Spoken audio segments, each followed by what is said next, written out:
In this video, we'll be doing a cast testing session to explore a braking mechanism of the KastKing MegaJaws Elite Shallow Spool Edition. They have a braking system that they call the AMB Braking system, which is a dynamic braking system, and it's gonna be very interesting. I want to see how it behaves. I want to see how well it casts. Now, KastKing has marketed this reel and say that it's backlash free, but we all know that we can set just about any bait casting reel to be backlash free, but you won't get any casting distance. So this is what I'm gonna do. I'm gonna fully explore the braking system by setting the tension. We're gonna set it as loose as possible, but there is no side-to-side play, so that we eliminate one variable, and we're gonna be changing the brake settings, and we'll be casting one lure only, and we'll see how well this braking mechanism will behave. What I wanna look for is where the setting is, where you can cast without backlashing, okay? And then I wanna see where that setting is, where it will overspool as you cast, but it will fix itself without feathering the spool. And then I want to see the location of where I have to feather spool for those who are proficient in casting, because at the end of the day, in order to cast very, very far,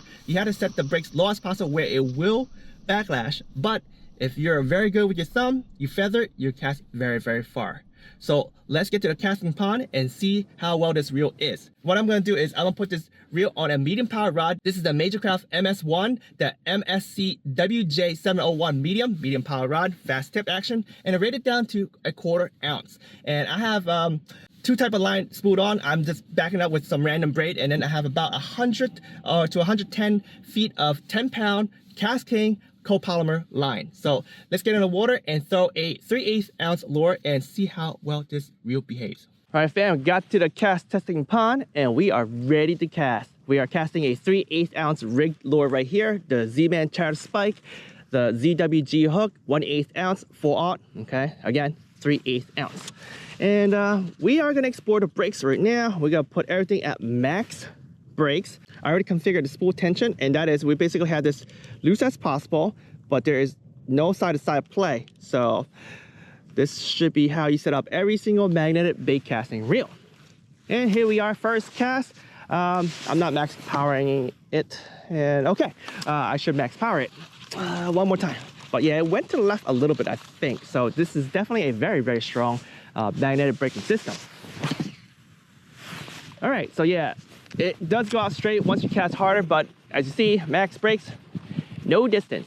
Now, we're gonna start lowering the brakes. We're gonna start looking for that sweet spot. KastKing advertises reel for no backlash, right? But you know, every reel gotta be able to backlash, because in the end of the day, if you want to cast far, you need to set the brakes where it can backlash, and then you need to rely on your thumbing skills, right? So this is what we're gonna do. We're gonna look for that sweet spot where it starts over spooling it just a little bit during the cast, but it'll fix itself, okay? And I hope that it could be somewhere around, I don't know, 70-something% or something, but I am gonna cast full power right now at brake setting 8. All right, no overspooling, and it's getting some good distance. That's okay. It's still over braked at 8, so I am expecting a little further once I lower the brakes even more, but this is good. This is good. And let's do that's 7 right there. All right, no overspooling, no overspooling. That is good. So this might overspool now at 60%. Let's test it. Right there, 60%. Oh, all right, so still no overspooling. Okay, okay. Not bad. Not bad at all. But it is going out a lot quicker now. And let's try 5. All right, so still no overspooling. Okay. Okay, KastKing. Very, very interesting. Let's see, let's try 4. Aha, found it. The 4 is where it starts overspooling, and then it will fix itself before it gets to the end of water. So you don't need to feather it. So that's pretty good. So yeah, I think I found a sweet spot. I think it's around the 4 area, because I was at 4, right? So let's try 4.5. Let's try to get a very, very small overspool. But yeah, this is very impressive. Very impressive. Yeah, there we go. We do have some overspooling. So for a 3/8 ounce lure, the overspooling does happen at 4. I'm gonna go back to 5 for a second. I'm gonna cast as hard as I can. But yeah, I think you would find this reel very easy to cast.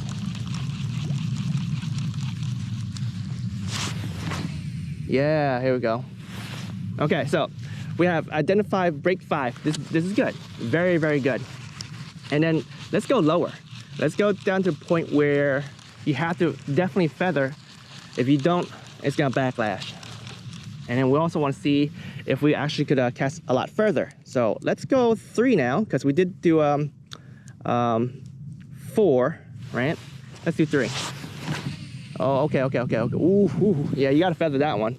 I feathered a little bit, but I didn't anticipate going that crazy. But yeah, I am getting some good distance. Not bad. Not bad at all. All right, ready?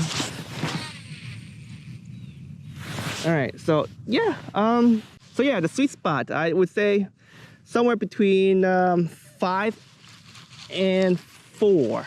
Anything below 4, potentially it will backlash if you don't feather the spool. But yeah, this is pretty good. I'm gonna move this to 3.5. Try again.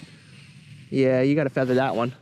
So yeah, anything below that. So let's try 5.5. I want to see if there's a very, very minor overspool for that. This is a good reel. No overspooling. Okay, so definitely start at 5. So yeah, sweet spot range 5 and 4. Not too bad. I am impressed. Let's try something else. Let's put this reel to the challenge, because they did say that this spool here shallower and lighter, and you can cast lighter lures, right? I'm gonna put a lighter lure on. I'm gonna try to get one that's close as possible to a 1/4 ounce. So give me a second. I'm gonna go to my tackle box. All right, folks, I switched it up. I got a 1/16 ounce jig head and a craw right here. This is from X-Zone. I believe this is their adrenaline craw.